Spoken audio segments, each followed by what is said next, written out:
ਇਸ ਟਾਈਮ ਦੋਸਤ ਜਦੋਂ ਸਾਰਾ ਕੰਮ ਮੁਕਾ ਕੇ ਘਰ ਆਈ ਤੇ ਨਾ ਆਪਣੇ ਬੱਚਿਆਂ ਦੇ ਕੋਲ ਆ ਬੈਠੀ ਹੈ ਮੇਰੀ ਮਾਸ਼ਾਅੱਲਾ ਇੱਧਰ।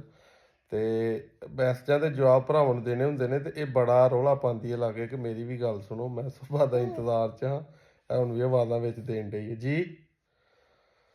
ਮੈਸੇਜਾਂ ਦੇ ਜਵਾਬ ਡੇਰੇ ਤੇ ਦਿੱਤੇ ਨਹੀਂ ਜਾਂਦੇ, ਉੱਥੇ ਮੱਝਾਂ ਦੇ ਬੱਚਿਆਂ ਨੂੰ ਸਾਰਾ ਦਿਨ ਸੰਭਾਲਣਾ ਹੁੰਦਾ, ਸਗੋਂ ਆਪਣੇ ਬੱਚਿਆਂ ਨਾਲੋਂ ਜ਼ਿਆਦਾ ਮੱਝਾਂ ਦੇ ਬੱਚਿਆਂ ਤੇ ਜਿਹੜਾ ਨਾ ਉਹ ਟਾਈਮ ਦੇਣਾ ਪੈਂਦਾ। ਕੋਈ ਬਿਮਾਰ ਹੈ, ਕਿਸੇ ਨੂੰ ਦੁੱਧ ਪਿਲਾਉਣਾ ਹੈ, ਜੋ ਵੀ ਕਰਨਾ ਹੈ। ਇਹ ਨਾਲ ਨਾਲ ਆਵਾਜ਼ਾਂ ਦੇ ਰਹੀ ਹੈ ਕਿ ਮੇਰੀ ਗੱਲ ਸੁਣੋ, ਮੋਬਾਈਲ ਛੱਡੋ, ਮੇਰੇ ਨਾਲ ਵੀ ਗੱਲ ਕਰੋ। ਲੇਕਿਨ ਹੁਣ ਜਿਹੜੇ ਭਰਾਵਾਂ ਦੇ ਮੈਸੇਜ ਆਏ ਹੁੰਦੇ ਨੇ ਉਹਨਾਂ ਨੂੰ ਵੀ ਜਵਾਬ ਦੇਣਾ ਹੁੰਦਾ। ਉਹਨਾਂ ਨੇ ਵੀ ਆਪਣਾ ਵਕਤ ਕੱਢ ਕੇ ਤੇ ਬੱਚਿਆਂ ਕੋਲ ਆ ਕੇ ਤੇ ਇੱਕ ਦਫਾ ਜਿਹੜਾ ਨਾ ਉਹ ਸਾਰੇ ਦਿਨ ਦੀ ਥਕਾਵਟ ਵੀ ਉਤਰ ਜਾਂਦੀ ਹੈ। ਇਹ ਲੱਪਾਂ ਕੋਲੋਂ ਨੇਮਤਾਂ ਰਹਿਮਤਾਂ ਤੇ ਰੌਣਕਾਂ ਹੁੰਦੀਆਂ ਨੇ, ਇਹਨਾਂ ਦੇ ਨਾਲ ਹੀ ਪਿਆਰ ਦੇ ਨਾਲ ਇਨਸਾਨ ਲੱਗਾ ਰਹਿੰਦਾ। ਹਾਂਜੀ ਜੀ। ਇਸ ਟਾਈਮ ਉਹਨੇ ਕਹਿਣ ਡਈ ਹੈ ਮੈਨੂੰ ਚੁੱਕ, ਪਰ ਇਹਨੂੰ ਕੀ ਪਤਾ ਕਿ ਅੱਬੇ ਦੇ ਨੂੰ ਜਿਹੜਾ ਨਾ ਉਹ ਹਜ਼ਾਰਾਂ ਦੇ ਵਿੱਚ ਮੈਸੇਜ ਆਏ ਨੇ, ਉਹਨਾਂ ਸਭ ਨੂੰ ਜਵਾਬ ਦੇਣਾ ਜਿਹੜਾ ਨਾ ਬਹੁਤ ਜ਼ਰੂਰੀ ਹੈ। ਨਹੀਂ ਤੇ ਸੁਬਾਹ ਲਾਮੇ ਬਣ ਜਾਣੇ ਨੇ।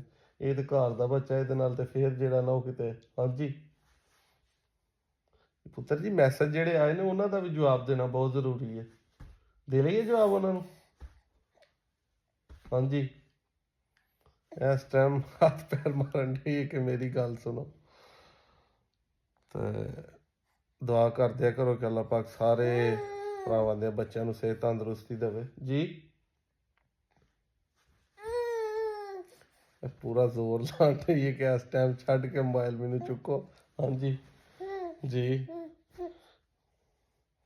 ਲਓ ਜੀ, ਇੰਨਾ ਹੀ ਸ਼ੁਗਲ ਮਿਲ ਪੜਾ, ਬੰਦ ਕਰ ਦਿਆਂ।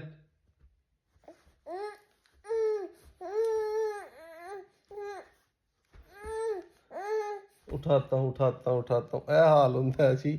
ਤੇ ਫਿਰ ਨਾਲ ਨਾਲ ਜਿਹੜਾ ਉਹ ਇਹਨਾਂ ਦੇ ਨਾਲ ਨਾਲ ਸਾਰਿਆਂ ਭਰਾਵਾਂ ਨੂੰ ਮੈਨੇਜ ਵੀ ਕਰਨਾ ਹੁੰਦਾ, ਬੱਚਿਆਂ ਨੂੰ ਵੀ ਟਾਈਮ ਦੇਣਾ ਹੁੰਦਾ ਜੀ। ਇਸ ਤਰ੍ਹਾਂ ਦੀ ਮਸਰੂਫੀਅਤ ਹੁੰਦੀ ਹੈ ਜਿਹਦੇ ਵੱਲੋਂ ਮੈਂ ਸਾਰਾ ਦਿਨ ਪਿੱਟਦਾ ਰਹਿਣਾ।